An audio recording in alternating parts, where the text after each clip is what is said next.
Hey everyone, my name is Sean, and in today's video we're going to switch it up a bit and go into a bit more control. Over the past couple of days I've been showing off a lot of combo decks, but today we're going to show a control deck, and today we're going to be playing Subterrors Control. If you're someone like me and loves the game back when it was simple steps and players want summoning like 10 or so monsters in a turn, then control decks are for you, and one of the most popular control decks right now is Subterrors Control. Subterrors Control doesn't have a lot of starters, doesn't have a lot of extenders, but largely relies on having a lot of defensive cards in its main deck in order to slow down the opponent and slow down the tempo of the game, in order to bring it to a point where it's a lot more manageable and easy to deal with for a deck like this. Now, unfortunately, this opening hand is not really that good. I've got a ton of defensive cards, but no real way to access my deck's engine core. I've got none of my starters, so things are going to be a bit slow to start off with. That being said, my opponent also doesn't seem to be doing much with their deck as well, and when a deck state is slow like this, your deck is winning and their deck is losing. Now, my opponent has no cards in his extra deck, do notice that. So that means he's either playing Monarchs or playing Dracos, and he's playing Monarchs, as we can see from his activation of Trade In. He used Trade In to try and draw more cards, but I'm going to negate them with Ash Blossom. But he's not finished just yet. He's now going to use the effect of Erebus, the Underworld Monarch, to try and add it back to his hand by discarding a Monarch card. Now, he has used in total 3 cards in this whole chain, and I've just used 1. So it is profitable in terms of card advantage for me to continue to try and chain towards this chain. So I'm going to get rid of his Erebus using DD Crow. In total for the chain, he's going to lose 3 cards, I'm going to lose 2 cards, which is beneficial for me. And when you're playing against a control deck, you always want to look for these choke points, so that you can try and stop your opponent and gain any form of advantage as you can. Unfortunately, we're still setting cards in Passe, so we're going to go back to Ravensword to see if he chooses to do anything. We do have a nice board of interaction though, so should my opponent then choose to get aggressive, we will be able to defend against any of their plays, and they choose to set 1 card and pass. Still, nothing that we can draw into. I do love playing decks like this. Sometimes you do just end up bricking. My opponent is now activating the effect of Danger Thunderbird, and this is a very, very good card. How Danger Monsters work is you reveal it and choose 1 card at random from your opponent's hand.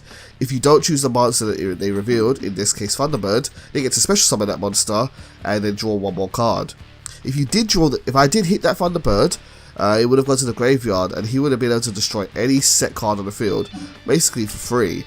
So very, very powerful card. Fortunately, we now draw into the Hidden City, which is going to start our deck. And now we're going to be able to search out Subterrors Guru. Subterrors Guru is going to come into the field in set face down position, and then we're going to use the Hidden City's effect to flip it up, and use Subterrors Guru's effect to add a Subterrors card from my deck to my hand. This is going to let me add Subterrors Fiendless, and Subterrors Fiendless is now my Omni negate. It's going to be able to negate basically any kind of card my opponent tries to use. Subterrors Guru attacks his face down card, destroys his face down baby Monarch. And now we're in a really, really strong position. We have tons of defense, we have access to resources from our deck through Guru, and feeling very, very comfortable about our position here. So my opponent now activates Tenacity of the Monarchs, reveals a Monarch card, I believe that was Ether, and he's going to be able to add more Monarch spell or trap cards from his deck to his hand. So let's see what he goes for. He's going to go for March of the Monarchs. A very, very powerful card against my deck because it stops me from being able to target or destroy his Monarch cards, tribute summon cards by card effects. So now he's going to play Return of the Monarchs. This is going to get him more resources if he chooses to tribute summon. He's going to be able to search out more Monarch cards and add them to his hand. And now he's going to play Domain of the True Monarchs. Domain of the True Monarchs is going to lock me out my extra deck if he controls a tribute summon card, but also is also going to allow him to reduce the level of a level 8 monster in his hand by 2 levels to a level 6 monster, meaning he only has to use 1 card instead of 2 to tribute summon it. He's now going to play the Monarch Stormforth, which very cheekily is going to try and use one of my own monsters to tribute summon with, and I don't want that to happen. So now we're going to use our Fiendless and negate the Monarch Stormforth by flipping Guru face down. I want to make sure I get resources out of Guru ASAP, so I'm going to now activate the Subterrors Final Battle at the end of the chain, which is going to flip Guru face up almost immediately.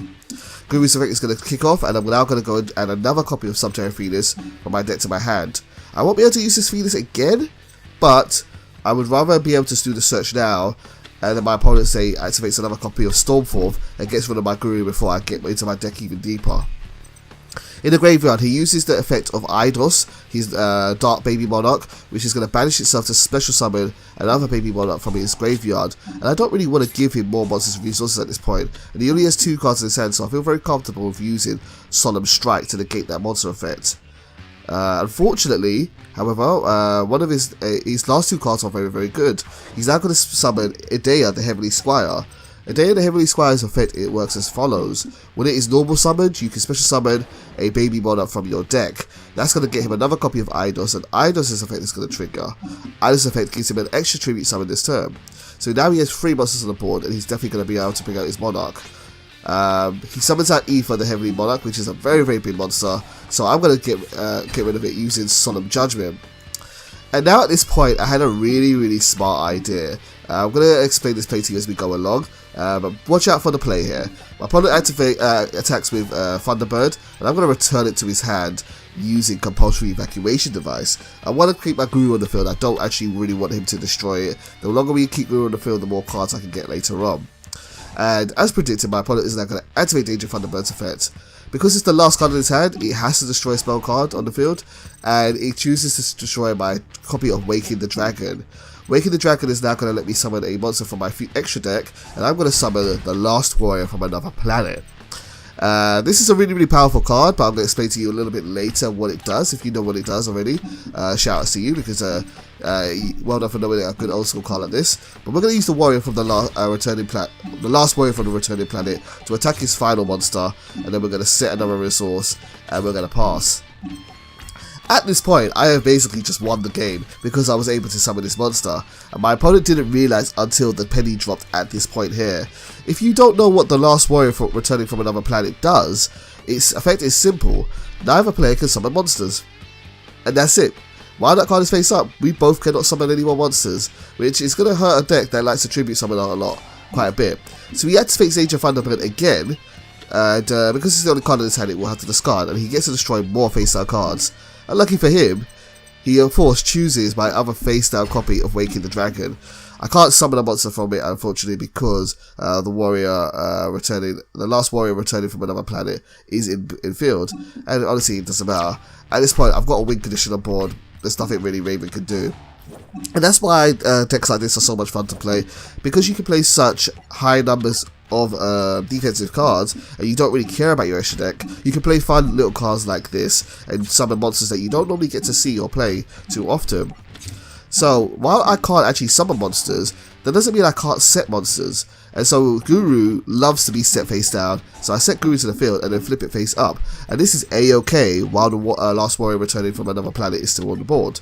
So we're going to add more resources to our deck, and this is why his effect really works so well with Subterror monsters, because they're flip effects. They like to be face down.